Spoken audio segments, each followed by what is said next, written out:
રથમાં બિરાજમાન કરવામાં આવી રહ્યા છે, કારણ કે ભગવાન જગન્નાથ સૌથી પહેલા જે રથયાત્રા હોય છે તેમાં અમદાવાદમાં તેમનો રથ સૌથી પહેલા પસાર થતો હોય છે અને અમદાવાદમાં ભગવાન શ્રી જગન્નાથજીની ઐતિહાસિક 149મી રથયાત્રા પહેલા સૌથી મહત્વપૂર્ણ અને ભાવ વિભોર કરતી આ વિધિ છે જે પૂર્ણ થઈ છે અને મંદિરના ગર્ભગૃહમાંથી ભગવાન શ્રી જગન્નાથજીને વૈદિક મંત્રોચ્ચાર, શંખનાદ અને ઘંટનાદ વચ્ચે વિધિગત બહાર લાવીને તેમના નિર્ધારિત રથો છે તેમાં બિરાજમાન કરવામાં આવ્યા છે। વહેલી સવારથી જ મંદિર પરિષદમાં ભક્તોનો ભારે ઘસારો જોવા મળી રહ્યો છે। ભગવાનના રથારોહણના દિવ્ય દર્શન કરવા હજારો શ્રદ્ધાળુઓ છે તે પણ ઉમટી પડ્યા છે। સંતો, મહંતો અને પૂજારીઓએ વૈદિક વિધિ અનુસાર ભગવાનને ગર્ભગૃહમાંથી બહાર લાવ્યા અને ભક્તોના જય જગન્નાથના ગગનભેદી જયઘોષ વચ્ચે રથ સુધી પહોંચાડ્યા। ગુજરાત ફર્સ્ટની ટીવી સ્ક્રીનના આ દ્રશ્યો છે કે ભગવાનનો ખૂબ જ ભવ્ય જે શણગાર છે તે શણગાર કર્યો છે। ભગવાનની જે રજવાડી જે પાગ છે તે પણ લાવવામાં આવી છે અને આ પાગ ભગવાનને પહેરાવવામાં આવશે। ભગવાનની વાત કરીએ તો આજે ખૂબ જ ભક્તોને તેમના દિવ્ય દર્શન થશે। ખૂબ જ સુંદર તેમના વાઘા છે ગુલાબી કલરના અને આ વાઘામાં ભગવાન તમામ જે ભક્તો છે તે ભક્તોને દર્શન આપશે। એટલે કે હવે ભગવાનને રથમાં બિરાજમાન કરવામાં આવ્યા છે અને ભગવાન જગન્નાથજીના આ દ્રશ્યો છે કે ગુજરાત ફર્સ્ટની ટીવી સ્ક્રીન પર જોઈ શકો છો। ભગવાન જગન્નાથજીના ઘરે બેઠા દર્શન પણ કરી શકો છો। ભગવાન જગન્નાથજીને હવે રથમાં બિરાજમાન કરવામાં આવ્યા છે અને હવે તમામ ભક્તોને જ્યારે નગરચર્યાએ નીકળશે ત્યારે ભગવાન તેમને દર્શન આપશે અને ભગવાનના પણ આ દિવ્ય સ્વરૂપના જે દર્શન છે તે દર્શન કરીને તમામ જે ભક્તો છે તે ભક્તો ધન્યતા અનુભવશે। ભગવાન જગન્નાથજી આવી ચૂક્યા છે અને હવે તેમના જે દર્શનનો જે લાહવો છે તે તમામ ભક્તોને મળશે। પોતાના રથ ઉપર બિરાજમાન થઈ ચૂક્યા છે અને થોડીક જ ક્ષણોમાં પોતાના શાહી ઠાઠ સાથે પોતાના તમામ ભક્તોને દર્શન આપશે। કેમેરામેન વિરલ વ્યાસ સાથે માનસી પટેલ, ગુજરાત ફર્સ્ટ, અમદાવાદ।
રથયાત્રાની હવે ઘડીઓ ગણાઈ રહી છે તે પહેલા ભગવાન જગન્નાથજીને મંદિરમાંથી લાવીને રથમાં બિરાજમાન કરવામાં આવી રહ્યા છે. ગુજરાત ફર્સ્ટ ટીવી સ્ક્રીન ઉપર ભગવાનના દર્શન કરી શકો છો કે ભગવાનનું જે દિવ્ય સ્વરૂપ છે તે આજે આપવામાં આવ્યું છે. ખાસ કરીને વાત કરવામાં આવે તો ભગવાનના ખૂબ જ સુંદર જે દર્શન છે તે ગુજરાત ફર્સ્ટ ટીવી સ્ક્રીન ઉપર તમામ ભક્તો કરી શકે છે, કારણ કે અમદાવાદમાં ભગવાન શ્રી જગન્નાથજીની ઐતિહાસિક 149મી રથયાત્રા પહેલા સૌથી મહત્વપૂર્ણ અને ભાવ વિભોર કરી દેતી જે વિધિ છે તે પૂર્ણ થઈ ચૂકી છે અને મંદિરના ગર્ભગૃહમાંથી ભગવાન શ્રી જગન્નાથજીને વૈદિક મંત્રોચ્ચાર, શંખનાદ અને ઘંટનાદ વચ્ચે વિધિગત રીતે બહાર લાવી તેમના નિર્ધારિત રથોમાં બિરાજમાન કરવામાં આવ્યા છે અને વહેલી સવારથી જ મંદિર પરિષદમાં ભક્તોનો ભારે ઘસારો જોવા મળી રહ્યો છે. તમામ ભક્તો છે તે મંદિર આવી પહોંચ્યા છે. ભગવાનના ભવ્ય જે દિવ્ય દર્શન છે તે દર્શન કરવા હજારો શ્રદ્ધાળુઓ ઉમટી પડ્યા છે. સંતો, મહંતો અને પૂજારીઓએ વૈદિક વિધિ અનુસાર ભગવાનને ગર્ભગૃહમાંથી બહાર લાવ્યા અને ભક્તોના જય જગન્નાથના ગગનભેદી જયઘોષ વચ્ચે રથ સુધી પહોંચાડ્યા અને વિધિ અનુસાર ભગવાન જગન્નાથને નંદી ઘોષ રથમાં બિરાજમાન કરવામાં આવ્યા છે અને આ ક્ષણ રથયાત્રાની સૌથી પવિત્ર અને મહત્વપૂર્ણ ક્ષણોમાંની એક માનવામાં આવે છે, કારણ કે આ પછી ભગવાન પોતાના ભક્તોને દર્શન આપવા માટે નગરચર્યાએ નીકળે છે અને આજે ભગવાને ખૂબ જ સુંદર ભગવાને વાઘા છે તે વાઘા ભગવાનને પહેરાવવામાં આવ્યા છે અને ખૂબ જ સુંદર જે મુકટ છે તે પણ ભગવાન આજે ધારણ કરશે અને ખૂબ જ રજવાડી ઠાઠ સાથે ભગવાન જગન્નાથજી નગરચર્યાએ પોતાના શાહી ઠાઠ સાથે નીકળશે અને દર્શનને ભક્તોનો લાભ આવશે. આ સુંદર રજવાડી પાક છે કે જે ભગવાન હમણાં થોડીક જ ક્ષણોમાં ધારણ કરશે. ભગવાનનો જે શૃંગાર છે તે કરવામાં આવી રહ્યો છે અને ગુજરાત ફર્સ્ટની ટીવી સ્ક્રીન ઉપર પણ સતત ભગવાન જગન્નાથજીની રથયાત્રાના દર્શન કરી શકે છે તમામ ભક્તો. એટલે કે હવે ટૂંક જ સમયમાં 149મી ઐતિહાસિક રથયાત્રામાં ભગવાન જગન્નાથજી પોતાના ભાઈ બલભદ્ર અને બહેન સુભદ્રાજી સાથે રથમાં બેસીને નગરચર્યાએ નીકળવા રવાના થશે. કેમેરામેન વિરલ વ્યાસ સાથે માનસી પટેલ, ગુજરાત ફર્સ્ટ, અમદાવાદ.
માતાજીના દર્શન સતત કરવામાં આવી રહ્યા છે। વૈદિક મંત્રોચ્ચાર, શંખનાદ અને ઘંટનાદ વચ્ચે સંતો, મહંતો અને પૂજારીઓની હાજરીમાં આ પવિત્ર જે વિધિ છે તે વિધિ સંપન્ન થઈ ચૂકી છે અને મંદિરના ગર્ભગૃહમાંથી સુભદ્રાજીને વિધિપૂર્વક બહાર લાવવામાં આવ્યા છે અને આ પવિત્ર ક્ષણના સાક્ષી બનવા મોટી સંખ્યામાં ભક્તો તેમના દર્શન માટે મંદિર પરિષદમાં કરવામાં આવી રહ્યો છે। અને ખાસ કરીને આપ જોઈ રહ્યા છો કે જે છેલ્લો રથ છે એની અંદર પણ ભગવાનની જે મૂર્તિ છે એને બિરાજમાન કરવામાં આવનાર છે અને ટૂંક જ સમયની અંદર થોડાક જ ગણતરીની મિનિટોની અંદર ગુજરાતના મુખ્યમંત્રી છે ભૂપેન્દ્રભાઈ પટેલ એ પણ અહીંયા પહોંચશે અને ત્યારબાદ તેઓ અહીંયાથી પહેન વિધિ કરશે અને કેમેરામાં આપ જોઈ રહ્યા છો એ પ્રમાણે કે ભગવાનની મૂર્તિ છે એને મંદિરના પૂજારી હોય કે એના સ્થાનિક ભાવિ ભક્તો હોય, મંદિરના મહંત દિલીપદાસજી મહારાજ હોય, આ તમામ લોકો દ્વારા એને રથની અંદર બિરાજમાન કરવામાં આવી રહી છે।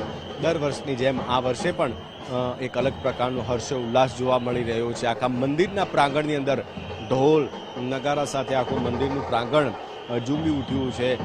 દૂર દૂરથી જે દર્શનાર્થીઓ છે એ પણ અહીંયા મોટી સંખ્યામાં દર્શનનો લાહવો લઈ અને ધીરે ધીરે આગળ વધી રહ્યા છે। અલગ અલગ ગુજરાતની જે લોક સંસ્કૃતિ છે એની ઝાંખી પણ અહીંયા રજૂ થઈ રહી છે અને સતત જે પોલીસના જવાનો છે એ પણ અહીંયા મેનેજમેન્ટની ભૂમિકામાં જોવા મળી રહ્યા છે। ચપ્પે ચપ્પે પર પોલીસના અધિકારીઓની નજર છે। ઉચ્ચ કક્ષાના અધિકારીઓથી લઈ અને છેક કોન્સ્ટેબલ સુધીના જે તમામ પોલીસના જવાનો છે એ સતત મંદિરની પ્રાંગણથી લઈ અને આખો મંદિરના રૂટ ઉપર ખડે પગે છે અને ફરી એકવાર એ વિઝ્યુઅલ્સ અમે આપને ગુજરાત ફર્સ્ટની સ્ક્રીન પર બતાવી રહ્યા છીએ કે ભગવાનની એ મૂર્તિ છે એમની આંખોએથી જે પાટા હતા એ ખોલી દેવામાં આવ્યા છે। આ એક વર્ષો જૂની પરંપરા અને મહિમા પણ રહ્યો છે કારણ કે જે રીતે ભગવાનની આંખો પર પાટા બાંધવામાં આવતા હોય છે એની સાથે પણ અલગ દંતકથા પણ અહીંયા આપણે સૌ કોઈ જાણીએ છીએ કે ભગવાન જગન્નાથજીને આંખનો રોગ લાગ્યો હતો અને રોગ મટી ગયા બાદ તેઓ દર્શન આપવા રથ દ્વારા નગરમાં પધાર્યા હતા અને તે સમયે તમામ ભક્તોએ પ્રભુને અલગ અલગ પ્રસાદ પણ ધર્યો હતો। તો પ્રભુને આંખનો રોગ લાગવો એટલા માટે એમની આંખે પાટા બાંધવામાં આવતા હોય છે અને જ્યારે રથયાત્રા નીકળવાની હોય છે એ દિવસે વહેલી સવારે પૂજા અર્ચના કર્યા બાદ, મંગળા આરતી કર્યા બાદ એમની આંખેથી એ પાટા છે એ ખોલી દેવામાં આવતા હોય છે। અને ખાસ કરીને રથયાત્રાની અંદર જ્યારે રથયાત્રા નીકળે છે ત્યારે રથયાત્રાના એ તમામ રૂટ ઉપર ભગવાનને જાંબુ અને મગનો પ્રસાદ ધરવામાં આવે છે। એનું પણ એક સાયન્ટિફિક રીઝન છે કારણ કે જ્યારે પણ ભગવાન નગરચર્યાએ નીકળે છે ત્યારે ભક્તો એમને પ્રભુ અને મગ અને જાંબુનો પ્રસાદ ધરે છે કારણ કે મગ અને જાંબુ આંખના રોગમાં રાહત આપે છે, જેથી રથયાત્રામાં આજે પણ એ મગ અને જાંબુ ધરાવાય છે। એનું એક સાયન્ટિફિક રીઝન એ પણ છે કે અષાઢી બીજ એ ચોમાસાના આરંભનો સમય છે અને આ સમય દરમિયાન આંખને અસર કરતા જીવાણુઓ બહોળા પ્રમાણમાં હોય। આંખનો ચેપ મેડિકલ સાયન્સમાં કંજક્ટિવાઇટિસ તરીકે ઓળખાય છે અને પ્રાચીન સમયમાં પણ આ રોગની અને તેના નિરાકરણની સ્પષ્ટ કદાચ ઓળખ હશે એવું રથયાત્રાની આ પરંપરાના આધારે આપણે માની શકીએ કારણ કે પુરાણોની કથામાં પણ સ્વયં ભગવાનને આંખનો રોગ થયો હોવાની વાત કહેવામાં આવી અને આ રથયાત્રાના પ્રસાદમાં પણ ભગવાનને મગ અને જાંબુ આપવામાં આવે છે જે સાધારણ રીતે અપાતા પ્રસાદ કરતાં અલગ અને વિશિષ્ટ છે। એક આયુર્વેદિક મુજબ મગ અને જાંબુ આંખની રક્ત શુદ્ધિ માટે નૈસર્ગિક રીતે ખૂબ ગુણકારી ગણવામાં આવ્યા છે। આ આખું એક ધાર્મિક રીઝન પણ અમે એમને સમજાવવાનો પ્રયાસ કર્યો અને એક સાયન્ટિફિક રીઝન પણ આપને સમજાવવાનો પ્રયાસ કર્યો અને ફાઇનલી જે ત્રણેય પ્રતિમાઓ છે ભગવાનની એને મંદિરના અંદર બિરાજમાન કરી દેવામાં આવી છે અને સુશોભિત રીતે ભગવાનના ત્રણેય રથ છે એ લોકો માટે કુતૂહલ અને અત્યારે આકર્ષણનું કેન્દ્ર બન્યા છે। અને બીજી તરફ આપણે એ પણ વિઝ્યુઅલ્સ અમે બતાવીએ કે ઢોલ નગારા સાથે મંદિરનું જે પ્રાંગણ છે એ પણ આખું અલગ સંગીતમય ભક્તિમય જોવા મળી રહ્યું છે। ગુજરાતની અંદરથી અલગ અલગ જે ટીમો છે એ અહીંયા આવી છે અને પોતાની લોક સંસ્કૃતિની ઝાંખી કરી રહી છે। એક તરફ ગુજરાતી ગરબાનો ઉત્સવ જોવા મળી રહ્યો છે। ગુજરાતી લોકો દૂર દરાજ જિલ્લાઓમાંથી આવી અને ગરબાની આપણી જે વર્ષો જૂની સંસ્કૃતિ છે એની અહીંયા ઝાંખી રજૂ થઈ રહી છે। સામાન્ય રીતે જે છત્રી લઈ અને આ ડાન્સ કરવાવાળો જે વિઝ્યુઅલ્સ છે એ આપણને તરણેતરના મેળામાં જોવા મળતો હોય છે, તો એની પણ સૌરાષ્ટ્રની એક ઝાંખી એક સમુદાયના પહેરવેશ સાથે અહીંયા જોવા મળી રહી છે. મોટી સંખ્યામાં પોલીસના જવાનો છે, રેપિડ એક્શન ફોર્સના જવાનો છે, પેરામિલિટરી ફોર્સના જવાનો છે. સતત એ મેનેજમેન્ટ કરી રહ્યા છે, કારણ કે મંદિરના અંદર ભક્તોનો ધસારો છે એ ધીમે ધીમે વધી રહ્યો છે. તો એ લોકો સતત એવો પ્રયાસ કરી રહ્યા છે કે જે પણ લોકો દર્શન કરી રહ્યા હોય એ દર્શન કરી અને ધીરે ધીરે આગળ વધતા રહે, જેથી મંદિરના પ્રાંગણમાં કોઈ ભીડ ન થાય. અને બીજી તરફ હવે થોડીક જ ક્ષણોની અંદર મુખ્યમંત્રી શ્રી ભૂપેન્દ્રભાઈ પટેલ પણ અહીંયા ઉપસ્થિત થવાના છે, કારણ કે સીએમ સિક્યુરિટીના જવાનો છે એ પણ અહીંયા અત્યારે પહોંચી ચૂક્યા છે. આ તમામ જે જવાનો આપ જોઈ રહ્યા છો એ તમામ સીએમ સિક્યુરિટીના જવાનો છે એ વ્યવસ્થાના ભાગરૂપે અત્યારે અહીંયા પહોંચ્યા છે, કારણ કે થોડીક જ વારમાં મુખ્યમંત્રી શ્રી ભૂપેન્દ્રભાઈ પટેલ અહીંયા ઉપસ્થિત થશે અને ત્રણેય રથ જે છે એની પહિંદ વિધિ કરશે. પહિંદ વિધિને આપણે સમજીએ તો કે એક વર્ષો જૂની એવી પરંપરા છે કે પહેલાંના સમયમાં જે રાજા મહારાજા હોય, જે નગરના મુખ્ય સેવક હોય, એ સોનાની સાવરણીથી રથને આગળ ઝાડુ મારી અને રથનું દોરડું ખેંચતા અને પછી રથનું પ્રસ્થાન કરાવતા. એને પહિંદ વિધિ કહેવામાં આવે છે. અને એ જ રીતે આજે વર્ષો પછી જે ગુજરાતના મુખ્યમંત્રી છે એમને મુખ્ય વ્યક્તિ એટલે કે એક રાજા સમાન ગણી અને એમના હસ્તે પહિંદ વિધિ કરવામાં આવતી હોય છે. હું કદાચ ભૂલો ન પડું ત્યાં સુધી 5મી વાર ભૂપેન્દ્રભાઈ પટેલ છે એ પહિંદ વિધિ કરવાના છે. અને એમના હસ્તે જ્યારે સોનાની સાવરણીથી તેઓ ભગવાન જગન્નાથજી, સુભદ્રાજી, બલભદ્રજીના રથ આગળ સોનાની સાવરણીથી ઝાડુ મારશે અને ત્યારબાદ એમના રથને ખેંચીને આગળ ધપાવશે અને પહિંદ વિધિ પૂર્ણ થશે. અને ત્યારે ભગવાન જગન્નાથજી પોતે બહેન સાથે, ભાઈ સાથે નગરચર્યાએ નીકળશે. વિશેષ મહિમા એટલા માટે છે કારણ કે ભગવાન ખુદ આજે નગરની અંદર પહોંચી અને નગરજનોને સામેથી દર્શન આપવાના છે. અને ભગવાન જે રૂટ ઉપરથી પસાર થશે ત્યાં મોટી સંખ્યામાં અમદાવાદવાસીઓ પોતાના ઘર ઉપર હોય કે ઘરની બારીઓમાંથી એવા ભાવ સાથે, એવા સમર્પણ સાથે ભગવાનની પ્રતીક્ષા કરી રહ્યા હશે કે હે પ્રભુ આવો, આપ જલ્દીથી આવો અને અમારા મહોલ્લા શેરીમાંથી આપ અહીંયાથી પસાર થાઓ અને અમને પણ દર્શનનો લાહવો આપો. એક લોકવાયકા એવી પણ છે કે જ્યારે બહેન સુભદ્રાજી પિયરમાં આવ્યા ત્યારે એમને બંને ભાઈઓ પાસે, ભગવાન જગન્નાથજી પાસે અને સુભદ્રાજી અને બલભદ્રજી પાસે એવી માગણી કરી હતી કે તેમને નગરયાત્રાએ જવું છે, માટે તેમને નગરયાત્રા ત્યારથી આ શરૂ થઈ હોવાનું પણ એક લોકવાયકા મુજબ માનવામાં આવે છે. અને આ સાથે અષાઢી બીજ એટલે વરસાદ અને એક કચ્છી માંડુઓ માટે આજનો દિવસ વિશેષ માનવામાં આવતો હોય છે. વરસાદની ઋતુની પારંપરિક શરૂઆત આજના દિવસથી ગણવામાં આવતી હોય છે.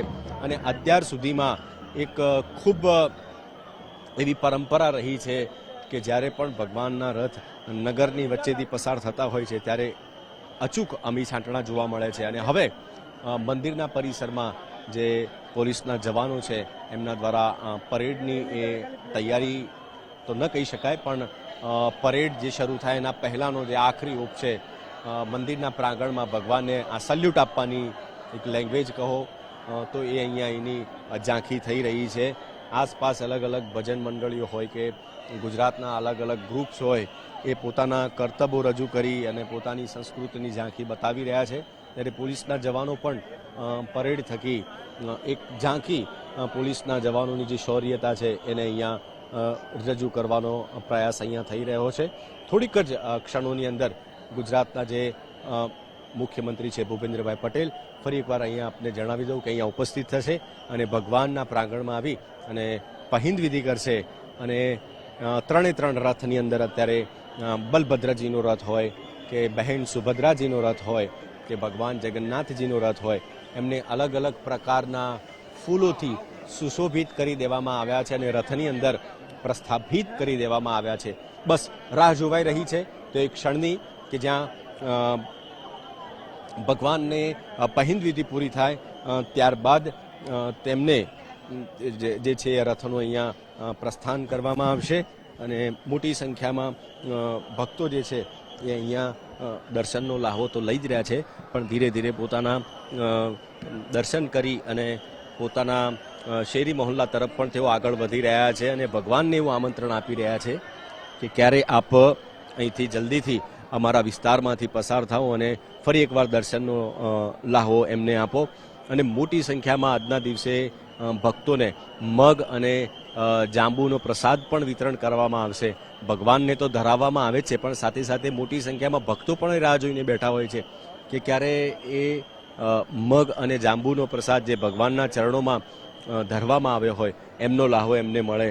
અને અત્યારે મંદિરના પ્રાંગણની અંદર જે દૂર દૂરથી લોકો આવ્યા છે એ ત્રણેય જે મૂર્તિઓ પ્રસ્થાપિત કરી દેવામાં આવી છે એ મૂર્તિઓના દર્શન કરી રહ્યા છે અને દર્શન કરી અને ધીરે ધીરે આગળ વધી રહ્યા છે.